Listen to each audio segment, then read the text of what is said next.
folks. And my voice cracked. Look at that, Zach. This is already take 2 for the intro. And now you get a hello, folks. Hello, folks. There we go.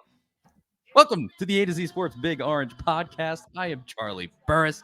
That is Zach Ragan. Wherever you listen throughout the world, we thank you so much for listening to us. Zach and I talk everything Vols every week here on the Big Orange podcast. And if you want to listen to that on the regular, go over to the A to Z Sports Podcast Network feed and subscribe there. If you subscribe, you won't miss an episode when we drop them on Mondays. And we've even been doing special episodes when things happen. We did one for the Notice of Allegations. And so you might get them, who knows, on Thursdays, Tuesdays. We'll see. At Charlie_Burris, at Zach TNT, at A to Z Sports on Twitter, Instagram, Facebook.com/A to Z Sports Nashville, YouTube.com. Type in A to Z Sports Nashville and subscribe there, and you'll be able to see the show if that is something that you might want to do. And then A to Z Sports.com for all the stuff that we write about Tennessee on the internet. Zach, it is a good day. Tennessee football practice has started. It kicked off today, August 1st. We had press conferences. We had media day yesterday. Footballs were thrown. Coaches were yelling. It is a good time of year. What's up, man? How you doing? Yeah, it's certainly a great time of year. You get excited when spring practice starts because it's football in April, but it doesn't have that same feel to it. You know, it's only temporary. You know, it's only going to last a few weeks, and ultimately, you're still 4 or 5 months away from the season at that time. So now you know that you're. I mean, we're a month from the season. I mean, how can you not be excited? You got players on the field throwing the ball. You actually get to see some real football happening, some real updates. Not as much speculation as there is over the summertime. Now we kind of get to dissect what Tennessee does on the practice field, what the coaches say, kind of how they're feeling about this season, and we can kind of start getting a feel for how this year is going to turn out. We know it's some positive momentum that Tennessee's carrying into this year, but they really want to take a big step forward. They don't want to go 7-5 again. They're looking for 9 regular season wins, maybe 10 with a bowl game. I don't think Josh Heupel would ever tell you that's the goal. Josh Heupel wants to win every game. And as he said, they don't put a ceiling on what they can accomplish. But I feel like internally, that's the realistic goal, is winning 9 or 10 games and kind of taking this thing and continuing to build on what they accomplished last season. You have to be thinking right now, improvement. And from the stuff that Heupel has been saying, that is certainly on his mind. And we're going to talk. He's given 2 press conferences now. We're going to talk about everything that he said and all of those. There are some definite big player updates that we're going to talk about and what it means for the team. But we'll start just quickly and kind of give our usual cursory take on practice sessions and just say this. There has only, as of the recording of this, there has been one, and it was short, and it was this morning, and the media got to see like a tiny chunk of it. And it was without pads. And so there's not much to take away from it, although we do have a couple of interesting notes from things that happened during this practice. And we'll talk about Heupel. There are things that Heupel got asked about in his press conferences, so we'll sort of cover it when we're talking about that. But we are both of the opinion of just like, as far as genuine practice breakdowns, I mean, take from those what you want. But you, especially the media, the teams usually in a pretty cynical way kind of hide things from the media when the media show up. And you just have to take it all with a grain of salt. And so we kind of come from that, both of us having been in media for a while. We kind of just take that tack of like, even if good things did happen in that practice, the media probably didn't see it. So, it's just something that at this point, I think, if you follow college football closely, most fans probably know about. But we'll start there and then go to the updates that have happened. The biggest one of those being yesterday at Media Day, Heupel announced that Lynette Whitehead, running back, will be out for the season. Upper body injury. And this was a pretty big development, but at a position where you do have a pretty good amount of depth, thankfully. But when you heard this news, Zach, what were your initial thoughts? I didn't see Whitehead playing a huge, massive role in the offense this year, just because I mean you got Jabari Small, you've got Jalen Wright, you got Justin Williams Thomas coming in, Dylan Sampson. I mean you've got some really a lot of talented guys there, and Whitehead hasn't played a ton. He saw some action last year. They had been talked about is he better suited for the other side of the ball? Uh, he's had trouble staying healthy, obviously. And look, running back and linebacker are two of the toughest positions to play as far as staying healthy. I mean, you're taking a lot of contact, you're absorbing a lot of contact, you're giving a lot of contact. So I don't think it's a massive deal. Obviously, it hurts the depth a little bit. Tennessee, according to multiple reports yesterday, got a former four-star running back, Lynn J Dixon, that was visiting that might be on the team this fall. Kind of looks like that might be the case. So that'll really help the depth. He played well at Clemson. I don't think he ever had more than like 600 yards in a season. I'm not really sure what the situation was at Clemson as far as who was there ahead of him, but he averaged like 6 yards a carry throughout his career there at Clemson. I think he's got 2 years left to play. He had transferred to West Virginia. That didn't work out. Hit the portal again, so it looks like Tennessee might be where he ends up. So really, you hate to lose depth, and I hate it for Lynette Whitehead because his career just hasn't really panned out. There was a lot of high hopes for him when he signed. I remember it being a big deal when he signed under Jeremy Pruitt under the previous staff, but I don't think it's a massive blow by any means. It's not like you're losing one of your frontline starters, and that's no disrespect to Lynette Whitehead at all. That's just the state of the roster at the moment. Well, during today's presser, Heupel obviously got asked about this and about the young guys that are in that room. He did not get asked about Lynn J Dixon. Obviously, it's not. I don't know if that's not Yeah. official, but it's No. really been getting talked up. But we'll cover what Heupel said in just 1 second. But first, we have a big announcement on the show. I had to start off with a teaser there, give you something to come back to after the announcement here. We got a sponsor for this season, a new sponsor. This is huge, Zach. So hyped about this. Superbook Sports. It is one of the newest sports books that is now live in Tennessee, and they're going to be sponsoring the show going forward. This show and the one that I do with Jonathan Crompton during the football season, during games, our game day show. Superbook Sports is on board. They're supporting the boys, coming up big. It has a clean and easy to use app you can download on Apple or Android. Just type in Superbook, comes right up. I did it just in the last few days when we got this. When we got the news of this sponsorship, it looks great. When you sign up with Superbook Sports and make your first bet, they will match your deposit up to $1,000. $1,000. Don't miss out on this. So Superbook Sports, download it. And the biggest thing with this is that they have great odds boosts for your local teams when they have, I think I saw they have like Superbook New Jersey and some different places like that. And this is Superbook Tennessee. And they have Tennessee specific boosts. So the Vols to win 8+ games this season is boosted from -170 to +100. Incredible odds for that, because I think obviously we're going to talk about it leading up to the season, but the chance of that happening is pretty good.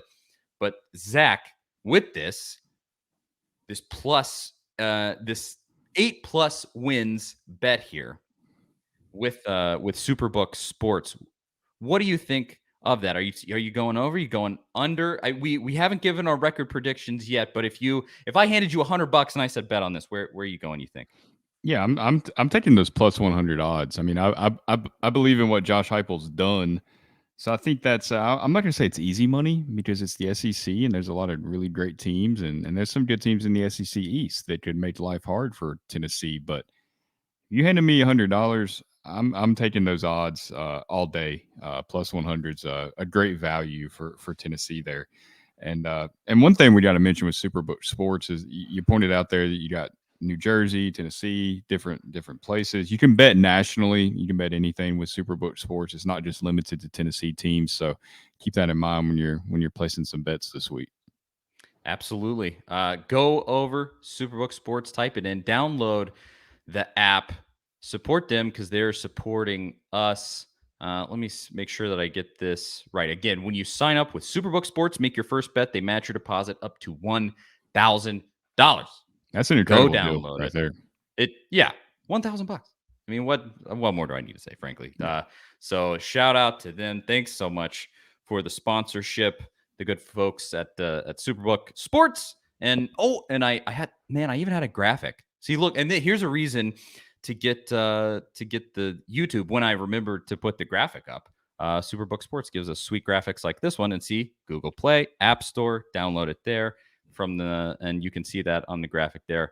It's a small thing, very small thing, but I really enjoy. I really like their logo. It's the first time I've seen this graphic pop up. I don't know. There's something about that logo. It just hits. It looks good. I like it. Aesthetically pleasing. Yes. So that's that. Well, now we lost all of our graphics. There we go. Superbook Sports. Shout out to them. Now, back to the topic at hand. As I teased there, Heupel had some stuff to say. And specifically, he just talked about Justin Williams Thomas. That is a bit of a tongue twister, right? I mean, I've had trouble too. There's so much going on there. And Dylan Sampson, that's who was he emphasized both of those guys that they had looked good so far and that they might be up to the task of providing that depth that Tennessee is going to need with Lynette Whitehead going out. Obviously, we mentioned that Lynn J Dixon could be an ad here, which I would think would be awesome. I remember his recruiting process. I don't remember it in detail. But let's see, where was he from? Did you mention that? I think he's from Georgia. Yeah, Butler, Georgia, class of 2018, and he was a 4-star. He was rated a 90 by 247 Sports, the number 7 all-purpose back in America, and has hit the portal from Clemson. I mean, if that really comes to fruition, I look at this with Whitehead and Heupel kind of saying, "Oh, we got some freshmen that could step up, and they're looking good." I'm feeling good about that. He averaged, like I said, over 6 yards per carry at Clemson. One season, fairly significant amount of carries, averaged, I think, around 8 yards per carry. Oh. Former 4-star guy, he's from Georgia. It's not a guy that you think of as like an absolute need, but at the same time, he's obviously got talent. Is this Josh Heupel's like Alvin Kamara? Is this the version of him? Because we knew Kamara was good. Similar build. We didn't really know because Tennessee had Jalen Hurd. That's the guy that got all the hype, and rightfully so. Jalen Hurd was vastly underrated. I know his time at Tennessee came to a weird end, but he was a really good player that I think people forget that he was going to break records. But maybe Dixon can be kind of that guy for Josh Heupel. With this offense, that would be huge. He is the exact same height as Alvin Kamara, 5'10". Kamara's 215. Obviously, that's an NFL weight, but yeah, I mean, you get him bulked up. Clemson doesn't list his weight. That's interesting. That's probably a Dabo thing. I'm sure there's probably some crazy weird thing behind that. I absolutely can't let the enemy know the player's weight. Tells them too much. He probably doesn't even tell the players their weight. He keeps it from them too. Yeah, removes all the scales. Point of all of that being, as ridiculous as Dabo might be, if that ends up being the case, that actually gets finalized, and is all the hype around that situation is real. I just think that the depth at that running back position, you're not going to have the 1-star guy, and Lynette Whitehead certainly wasn't going to be that guy this season. You didn't lose your starter, you didn't lose the star back, but you're not going to have that superstar. It's going to be kind of a revolving door, I feel like, and this really the way that this stacks up, even without Whitehead. He played sparingly last season, and I don't know that would change that much this year, even if you didn't get an ad like Lynn J Dixon. I don't know that would change that much. And so I think they're going to be fine. That is honestly, even with that injury, I think that unit's getting better because you got another year under your belt with the guys that are already there, Jabari Small, and you got some really nice additions like Justin Williams Thomas, get it right that time. And I think it's all there for them. It's just gotta be the coaching. As long as Heupel gets them ready, and Lord knows, last season proved that he certainly can. I have confidence in that unit. Yeah, I think it's pretty much a non-issue. I think there's far more to be excited about from what we've heard these first kind of 2 days of fall camp with media day being yesterday and practice being today, Monday. Some of the stuff we've heard from Heupel and some of the coordinators and even some of the players, I think it's really exciting times for Tennessee. Yeah. They got some playmakers, man. Like they got some kids that are really going to have some big years, I think. Yeah, true freshmen. I mean, there's Squirrel Mhm. White has received praise across the board from almost everybody. And it's almost like they're not trying to hype him up. It's been really organic. It just kind of comes up and then people just gush about his speed, his work ethic, his habits, everything from the way he handles himself in the classroom to his maturity on the field. Yeah. Alex Golish, offensive coordinator at Tennessee, said on Sunday that he feels like he's mature beyond his years. You put all those things together. He's not a big guy. He doesn't have like the prototypical size. He's what 5'10". Probably needs to put some weight on, but he's just one of those guys that drives opposing defenses mad. Like that's how I feel like he's going to be used for Tennessee.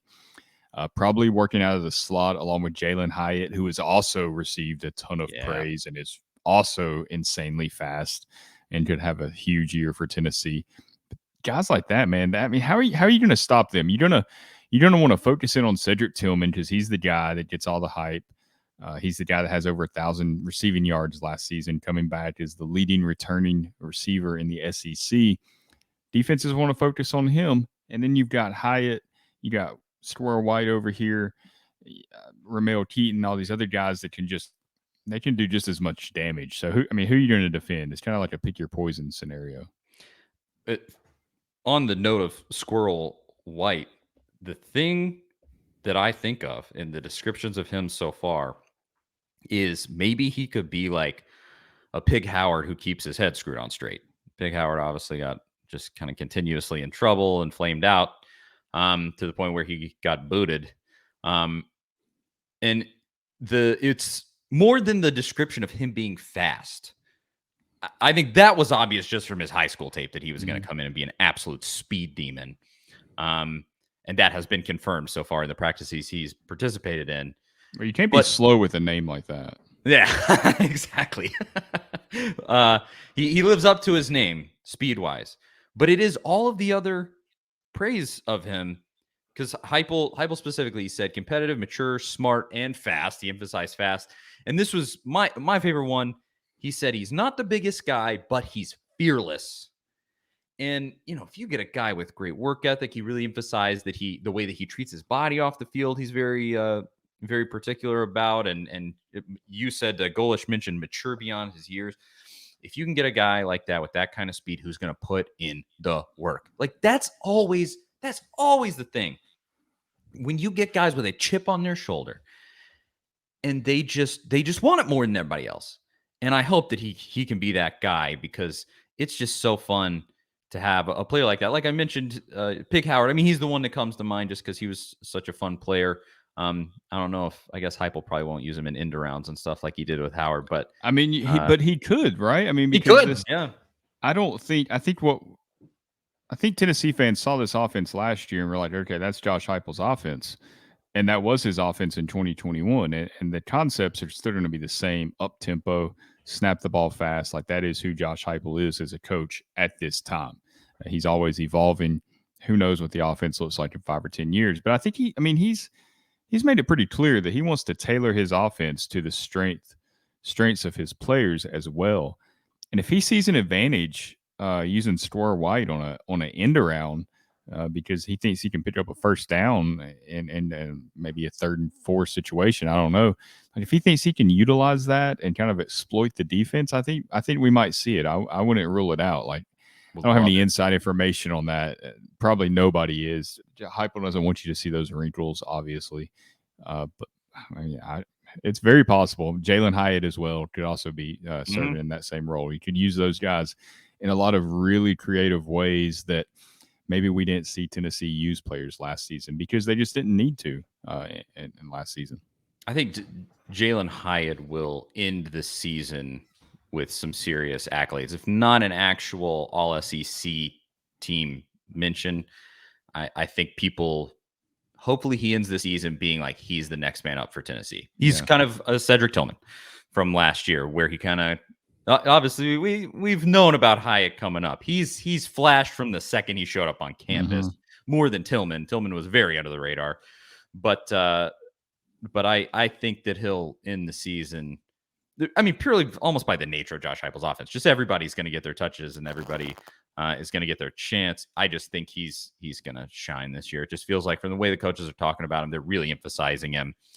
Excited to see what he does. And Heupel specifically today, he mentioned that Hyatt is, quote, dramatically different than he was from January. Don't know what that means. Interpret it as you will. But I like the sound of that. We're talking about wide receivers. Brew McCoy This is what I was going to say. Yeah, okay. I was going to say on another note with the wide receivers. We can gush about White and Hyatt and some of these guys, and then you still got Brew McCoy over here, who all the beat writers that were at practice today are just talking about how imposing he is physically. He's a big guy. I mean, he is. I don't really know who to compare him to. He's probably almost like a tight end, maybe like an Eric Gilbert in a way, where you can kind of play at either position. That's a really hard guy to defend because he's not, obviously he doesn't have a Jalen Hyatt type speed, but he's got enough speed to stretch the field and keep defenses honest. And he's so big, who are you going to cover him with? Linebacker be too slow, DB not big enough. So that could create some interesting mismatches if he gets cleared by the NCAA, which – yeah, man, Heupel feels confident, but it's the NCAA. It is a situation, and I have the take that I always have with the NCAA. I'll believe it when I see it. You know, you had the same thing with Uros Plavšić. He when he showed up, he had to get cleared, and it was all this rigmarole. Cade Mays missed the first game of the year a couple years ago. You know, it's ridiculous. We've seen this. And the NCAA playing their games is so stupid. Every part of this is so dumb. And it just makes me angry that there's a rule at all. That the NCAA can arbitrarily, let's be clear, absolutely arbitrarily, for very literally no reason. There's no underlying logic behind this needs to be a rule because no, he just transferred schools. Like, that's it for a second time. Like, that's all that happened. It's not like some crazy, like he, I don't even know what we broke NCAA rules somewhere else and he's on a probationary period or something. Like, there's none of that. It just is this extra transfer time rule that they have. It's so infuriating. But I mean, I hate to be negative, but I would not be shocked if he's not cleared to like the second week of the year, just because it's the NCAA. Yeah. I mean, like I said, happened with Cade Mays. So wouldn't be surprised at all. But yeah, per se, he gets cleared. That wide receiver room, just like I think more than the running back room, but it's pretty stacked. And I think it's both of those positions are going to get better this year. More experience, more talent. Yeah, and wide receiver, you're losing Velas, who obviously was an NFL asset that you had. I mean, he was great, and NFL scouts noticed that, and it showed. Just the work that Heupel did with him. You do lose that, but I think what you're bringing in and what you're going to have, I think this offense is just going to get better so far. We're extrapolating a lot from one day of practice and just the roster, but I really do think that. I think Heupel also runs a system that probably takes some getting used to, and you have a big amount of guys on this team. Tennessee has some of the biggest amount of returning production in the country. I think I want to say it's second in the SEC in returning production. Tennessee is. So, and don't, if I'm wrong about that, don't set that in stone. Well, but I'm pretty sure that's the case. They lost Velas and Javonte Payton, and that was those are huge big losses. But you still got your leading receiver, and you got guys. Not to discount what Velas did, but you got the next Velas in Jalen Hyatt or Score White or one of those guys anyway. Yep. So they should be able to pick up where they left off. I really think so. I think at worst you pick up where you left off. Yeah. And best case scenario, you have a more mature, more set in, more good with the system quarterback. Same with the wide receivers. You have some real senior guys there, some real senior guys at running back. The offensive line could be dicey. We'll see. I don't. Again, you got Cooper Mays and some other. Darnell Wright is. Darnell Wright, future first round draft pick. Yeah, currently. So it really depends how that left tackle Yeah, there's position 3 other sorts slots out. to fill. And then like holding the depth. I mean, that's always the big thing with the offensive line. You obviously want to have that top end talent, but you got to have depth. I mean, especially the offensive line more than any other position. I feel like that's the position that kind of gets beat up, and you guys got to come out for a series or two during the second half of an important game. You got to have somebody that can step in and fill that without being exposed totally, and suddenly your quarterback's running for his life. If you can kind of feel good about where you're at there, that's a big key to the season. But I do feel like in years past, especially when Butch Jones was in town, we spent a lot more time talking about the offensive line and how big of a problem it was going to be. Even last year, with the lack of depth, it just felt like it wasn't as big of a concern as it has been in the past. And obviously, I think that goes to coaching. I mean, Tennessee's had talented offensive linemen over the years. They've signed 4-star, 5-star guys.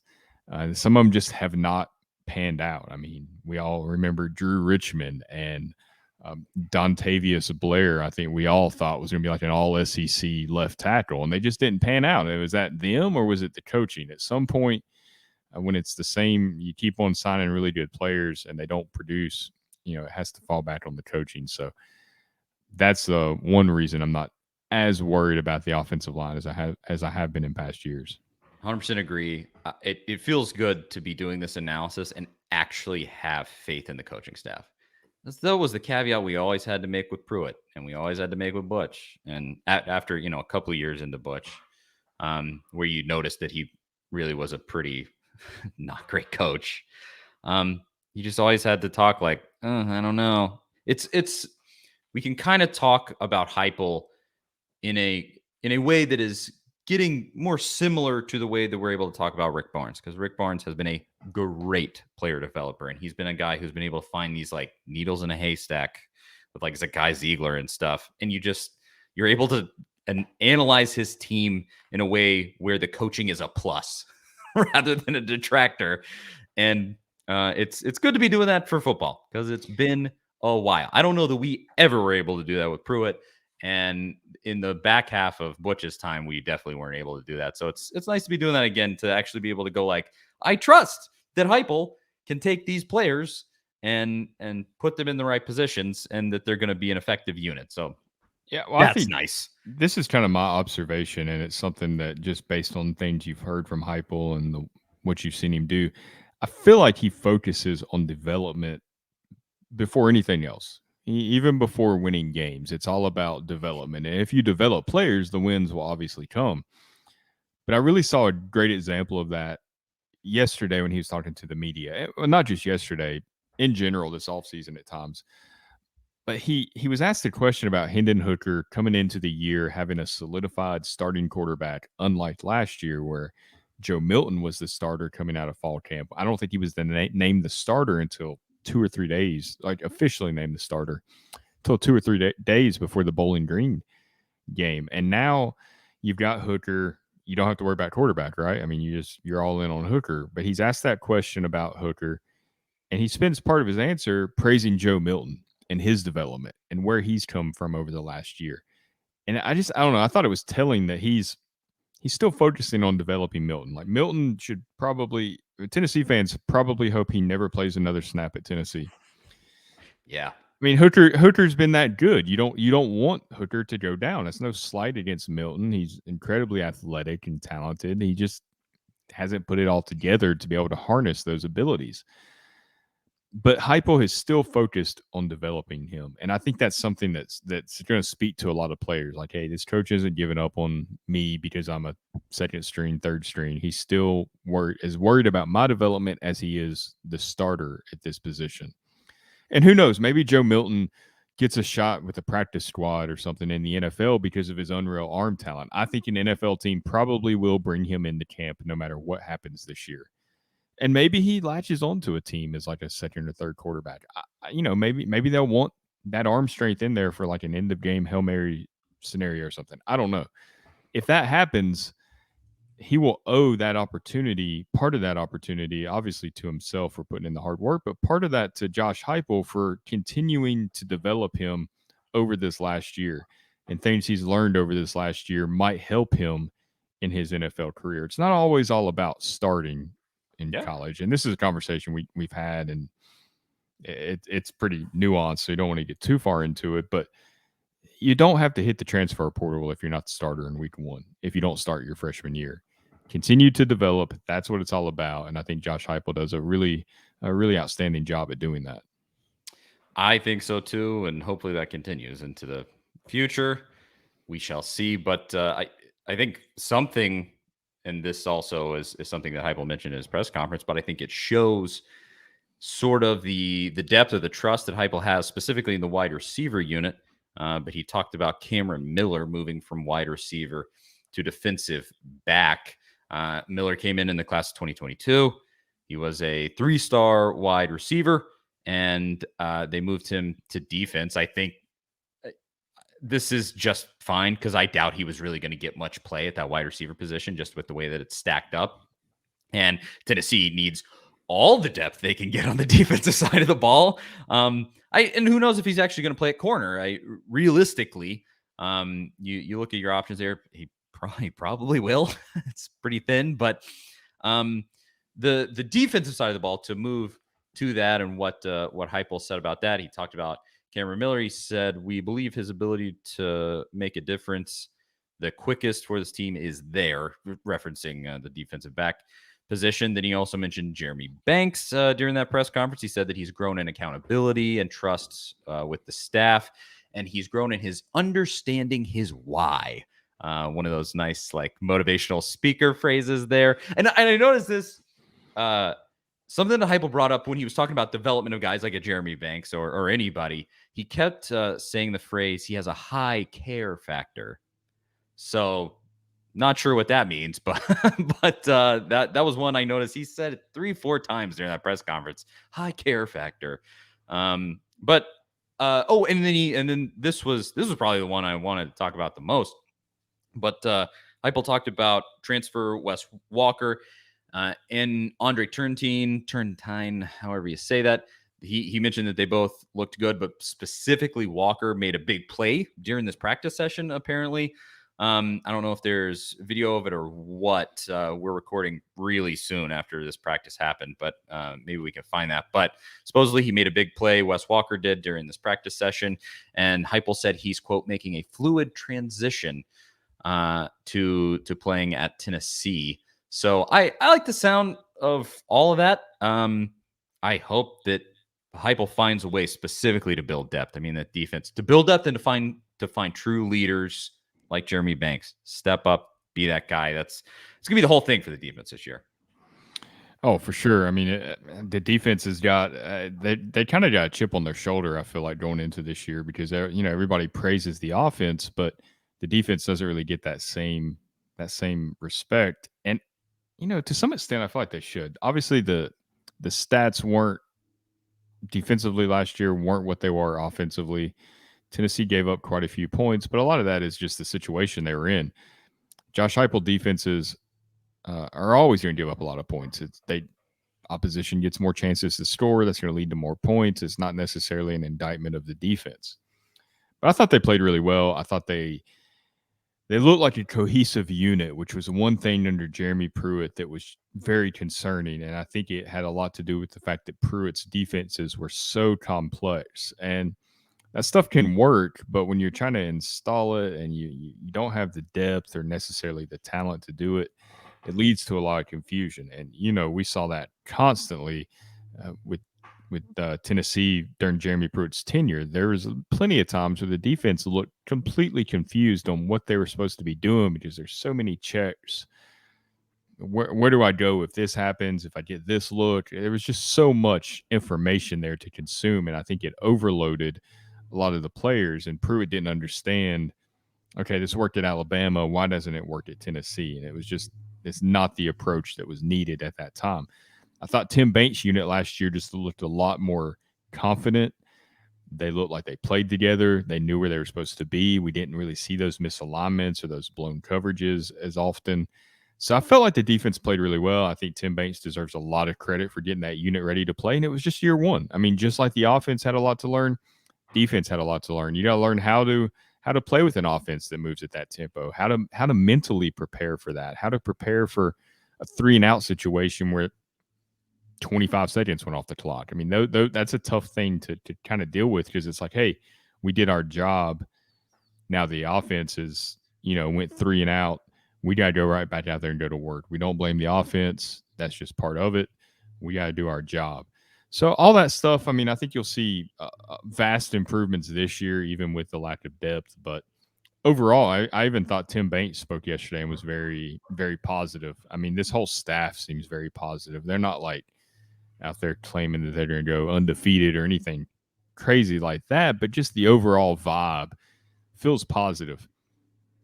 Obviously, they're not where they want to be, but I don't know about you, but I grew really tired of Jeremy Pruitt constantly saying we're nowhere close to where we want to be. Okay, that might be true, and you're never going to be where you want to be if you're a football coach, right? Like, they're always pursuing perfection that's unattainable. But for the fan base, like, that doesn't. I mean, that just makes the fan base miserable. Like, you want to be excited this time of year. It's everybody's 0-0. Like, everybody's got the same opportunity to go win 12 or 13 games in a row next year. I mean, obviously that's not going to happen for everybody, but the opportunity's there. Like, that's the fun part of this year, and I feel like Pruitt robbed the fan base of that at times. Absolutely. I almost go like, let's just not. Don't get me started with Pruitt. We'll keep it positive. It's not so much about Pruitt as far as the contrast. Yes, of what that's true. Now. That's what I was gonna say. Heupel is improving on all of that. It's essentially just every part of what we've seen coming out of these practices and just when we get that window into the program is that it is just well run. Like, he knows what he's doing. Nobody's perfect. I'm sure things will happen during his tenure at Tennessee that are not great looks. It happens to everybody when you're dealing with 100 college kids and you basically have to play the role of their father all that time. Some things can go wrong. But for example, during this press conference today, he mentioned the relationship between Joe Milton and Hendon Hooker specifically, and that Milton, like, they're great friends. And he said that the reflection of the culture in that quarterback room is great. And you can see it in that Milton essentially knows he's not going to play unless the guy in front of him gets injured, but he's still there and supportive and good friends with the guy that's in front of him, and not bitter. And you definitely had some situations with Butch where you just had guys that were just poison in the locker room and it didn't get dealt with properly. And just the management and things like that. Butch did that. That's true. He encouraged it. He created that. Yeah. We know that Quentin Dormady and Jarrett Garantano, that there were promises made to both of them, and not all of those promises could be kept, obviously. So he created that. As far,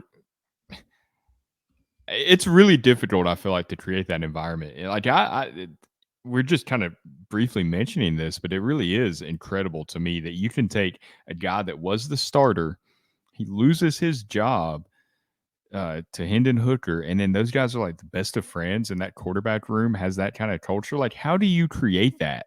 That is there's so many variables there that's out of the quarterback's coach control or Josh Heupel's control. Like, you can't control how these dudes interact with each other. You can't control how Joe Milton feels emotionally about losing that job. Like, that's something that no matter what you do, that is his prerogative to feel however he wants to feel. And somehow they've made this like a positive culture like that. I don't even know where you start when you're trying to accomplish that. It's really amazing. It takes a certain kind of person to be able to handle that side of things. Because I feel like a lot of football coaches, you get a Pruitt where the guy doesn't think about relationships and being mindful of things like that. He's just football, and you have to be a manager, a leader of men, rather than just a football coach that knows about the system of defense that he runs. Like that, it's just so much more than that. It seems like Heupel does a good job. But to sort of wrap up the bulk of what he said in that press conference, he just a couple more notes. I want to make sure we cover everything that he said, specifically with the defense. He mentioned Trey Flowers had made a quote jump with his body specifically, and that's good. I liked Trey's appearance at media days. He handled that well. Got to hope that he takes that Alontae Taylor spot. Is sort of the fire lit under the defense and can bring that hopefully good sign there. And then otherwise, Heupel was asked about the depth specifically to go back to that point.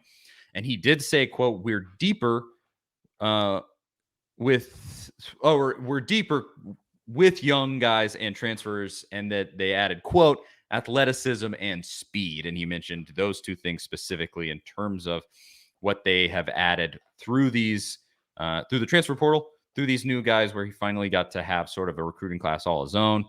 I would agree. I think it might be marginal, and we'll certainly just have to see. But I also think, in some sense, the setup in the SEC East this season is going to be even more favorable to Tennessee. You have a favorable schedule. More or less, you have some. I believe you have to play LSU and Alabama back to back. Like there's some really tough stretches there, but in a general sense, I think this roster and what Heupel has to work with this year is better overall, and I think he thinks that too, just from his comments here. It seems like, yeah, without a doubt, and that. Again, that goes back to that kind of positive approach that they've had where they're like, yeah, we do have a little bit more depth. Tim Banks talked about it too, where they were down on scholarships last year, which is something that they're finally kind of talking about publicly now that some of the NCAA stuff is out there. But that depth is important. It's like the least exciting thing that a program can add. Transfers that aren't necessarily skilled guys that might not even start. But that's really what can spring an upset over a Georgia or an Alabama or one of those teams that you're really not supposed to beat, is just having the depth into the fourth quarter to be able to compete.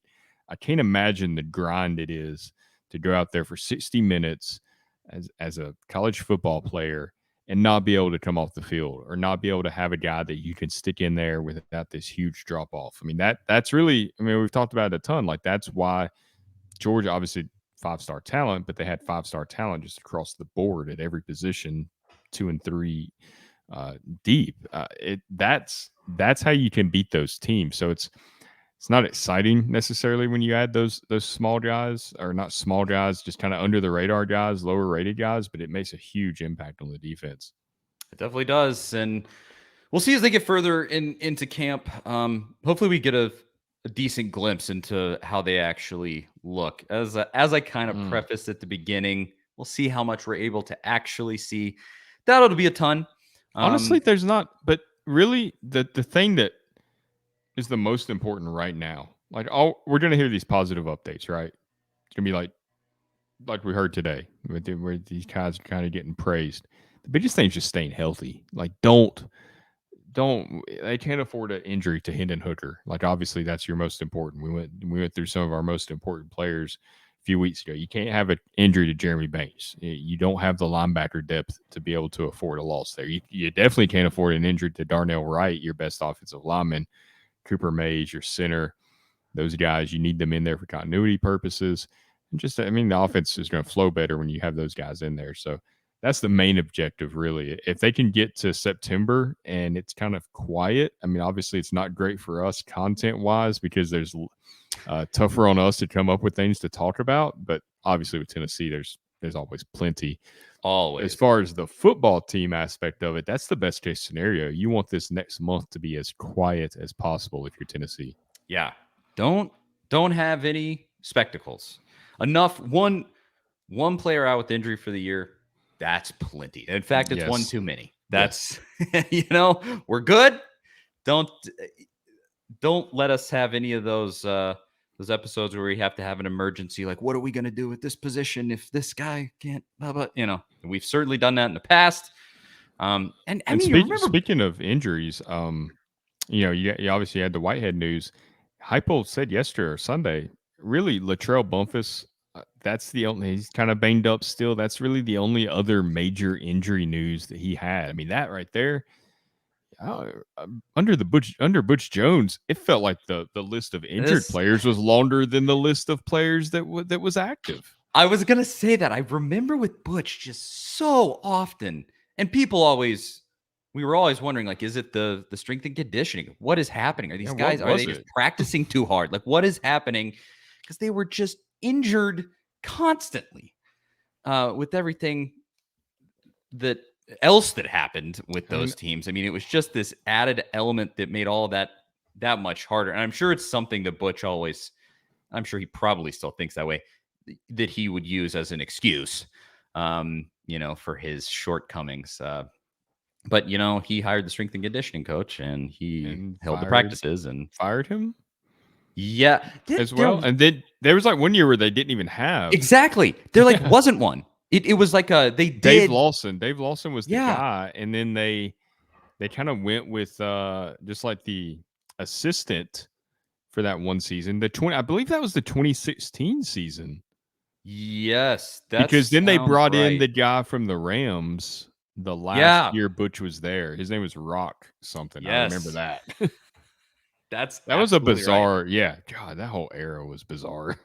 But it goes to what I was saying with management skills, man. Yeah. Like how you go a year without a strength and conditioning coach. Like what? That's not how you run a football program. That's God, it's just so crazy. Oh, and please, dear God, let this stuff with Heupel, the way that it appears to be, let that be true. Because obviously you can put on an air of those things and show them in public, and it might not be that way behind the scenes. But I'll say this about a football program: if it is going sour behind the scenes, that stuff leaks out a lot of the time. Players will Oh get yeah, no doubt. disgruntled, and they'll start telling people stuff, and these things get out around. It always leaked with Butch. Mhm. The falling on a helmet thing, like we knew what really happened with that, and he went out there and lied right to our face. Like everything can always come out, and just you aren't seeing that with Heupel so far. Obviously, that stuff tends to come out a lot more when things go sour, and Lord willing, we don't No have to doubt. do that. Hopefully, things just don't go sour. But so I'll far, say one thing about this strength coach that I've sure. noticed, and I'm not the only one that's noticed it. I've seen other people point it out on social media, and in fact, that's probably why I noticed it because it wasn't really on my mind. But he kind of works in silence. They're not out there. I mean, you'll see a couple little hype videos of players working out, which is common for every athletic department to put that stuff out there during the off season. But there's not this hype about personal records being set. And I specifically remember under Butch Jones them talking about like these personal records being set and various stuff like that to kind of hype up the job that they were doing. And this Kurt Schmidt, the strength coach at Tennessee, he doesn't seem to operate like that at all. He kind of works behind the scenes. It's like, work. Don't worry about being seen. Don't worry about Instagram and all that. Let's just work hard. And it seems like that's what they've been doing. Obviously, you can take any approach from a strength coach or strength and conditioning program and hype it up. We could, if they were putting tons of stuff out there, we'd be hyping up just how improved the strength department is. You know, I, you kind of do that with stuff, but I still view it as a positive. I do too, and I don't mind anybody in Tennessee football working under the radar like that. Uh, Like we were saying there, the less news, the better. Like it's sure we like a good content mill that we can post about and get page views from, but I'm fine without it because I want to see Tennessee succeed with Heupel. So there's as much as we can kind of provide through just one practice and two press conferences. Did anything else stick out to you, Zach, before we head out for another week? Not really. Just like I said, a bunch, not to harp on it, just the overall air of positivity has been refreshing. It's been a nice Tennessee Vols football summer. We made it through Yeah. without anything crazy happening, without any drama. Recruiting's going pretty well. I mean, just kind of low key. Like this is the way you want it to be, business as usual, right? Like just kind of pick up where you left off and make some progress and continue on. So it, it's kind of a weird season because I really don't know what to expect as far as can this team go out there and like give Alabama a scare? Can they somehow beat Georgia? Or was last year an anomaly? Are they going to be 7-5 again? Obviously, that's not what I think, and we'll get to predictions later on this month. But you can't like I think you'd be foolish to rule out that as a possibility, at least for what we do. Look, Heupel still has to prove that this offense and this approach can be sustainable in the SEC. And this year is his first opportunity to really do that. He goes out there and has a top 10 offense, top 5 offense again in 2022 after everybody's got a year's worth of film on him from Tennessee.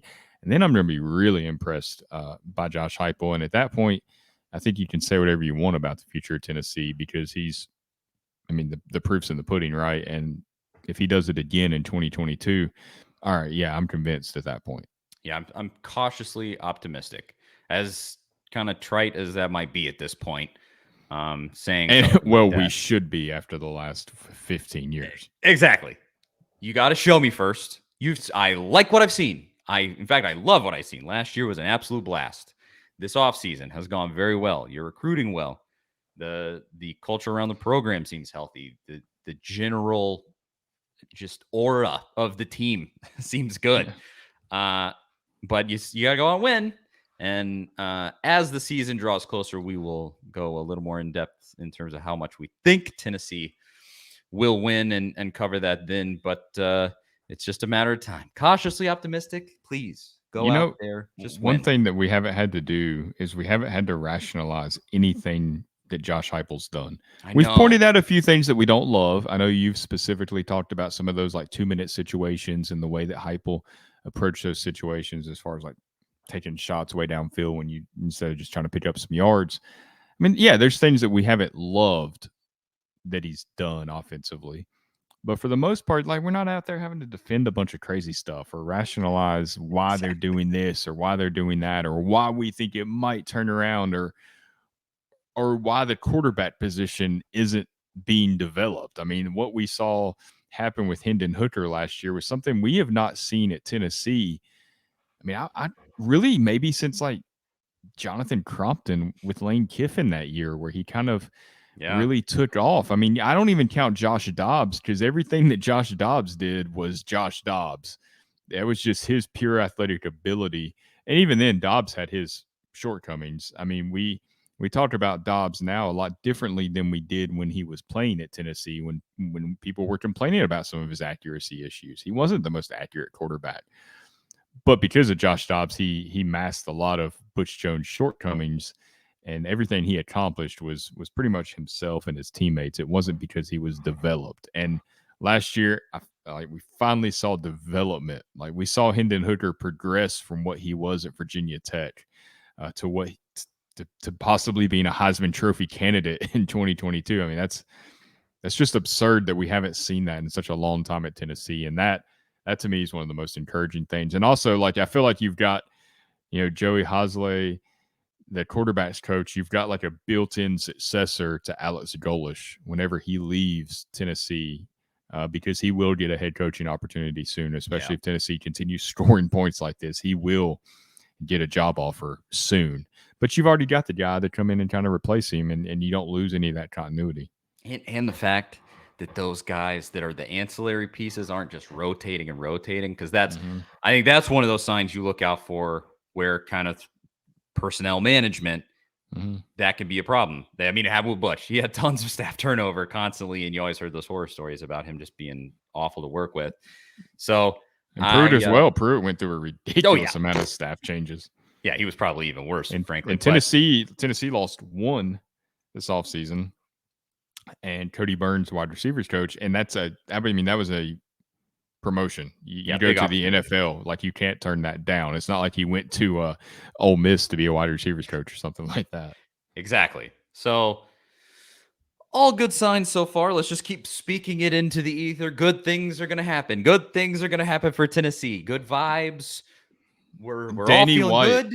Danny White would be very proud of you because he I wants those good vibes out there. This is what he I wants. I will text a buddy. I've like kind of stepped away from Twitter, and man, my thoughts about Tennessee sports have improved. That's the place where all toxic Tennessee thoughts go. That's where they live, is Twitter. So you don't, just don't look at it, and then you don't have those thoughts. Well, this is like the 1 month of the year where it's pretty positive. So you might want to That's jump true. on for August and then wait till the first loss to jump back We're all thinking away. 15-0 right Yeah, now. yeah, everything. Like I said, everybody's 0-0 right now. Everybody's got a shot. Yeah, we'll Except Vanderbilt. They definitely don't have a shot. they're done. All right. Well, hey, we're gonna have a shorter episode today. Look at this. It's the first time we've been under an hour in I know. 2022. And I gotta go. I actually think I've been. If you've noticed on the video, I've kind of been looking out the window. I've had goats in my yard. My wife, we have giant invasive vines on our back fence at my house, and we had goats. We rented goats to come in and to take them down. They ate it all. It's actually been really fascinating. But I think the people are coming to pick them up, and they're in my front yard. So I'm gonna go talk to them. So there's that. Thanks to everybody for listening. Let's talk about this one last time. Superbook Sports. Go download it. They are helping us out. So go help them out by downloading and placing your bets over on Superbook Sports. Thanks again to them for throwing a few shekels to the boys. We appreciate it. This has been the Big Orange Podcast. Charlie Burris, Zach Ragan, A to Z Sports.com for all the stuff that we write. Facebook.com/A to Z Sports. At Charlie_Burris, at Zach TNT. A to Z Sports Podcast Network. Feed on iTunes, Spotify, and YouTube.com. A to Z Sports. Type it in. Subscribe there. That's it. Thanks so much again for listening, and we'll talk to y'all next week. See you guys later.